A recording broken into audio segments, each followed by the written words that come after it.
Hey, it's Todd Wolf with Made by Wolf with another 2-minute tip for you from the workshop. And what I want to talk about right now is cutting back your finish in between coats.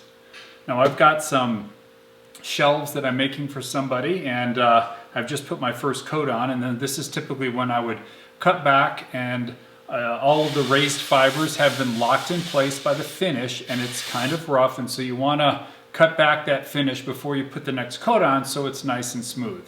And for shelves and for insides of cabinets and for other like high production products, what I often will do, instead of doing the typical thing, which is to sand in between coats, this is a piece of 320 grit sandpaper, and the typical thing that I would do is I would take this and I would just sand in between the coats.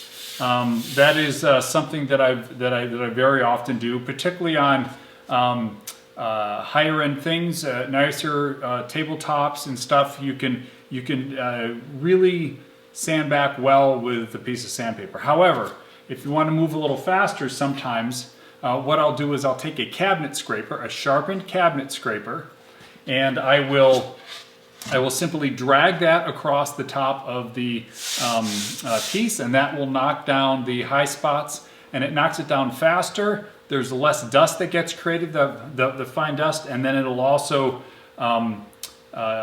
it does an excellent job. So it's very simply, it's just dragging that across and actually getting, you can't necessarily see that, but I'm getting powder that comes up off of that, and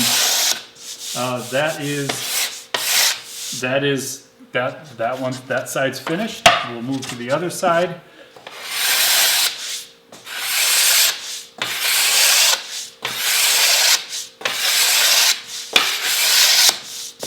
And that side's done. So fairly quick. Again, there's much less fine dust. It's easier to clean up. I sometimes will still take the sandpaper and do the edge. This is the front edge there, and but a cabinet scraper for knocking down finish in between coats. It's a great idea. If you've never tried it, try it out. And thank you for joining me today. Hope you can get out there in your workshop or in your basement or in your garage and make something today. Hey, if you found this video useful, I'd encourage you to click on the like and subscribe buttons. I also would encourage you to go and to check out the channel and to find other videos there that will help you be better at making things, and also just be able to experience how I go through the making process as well.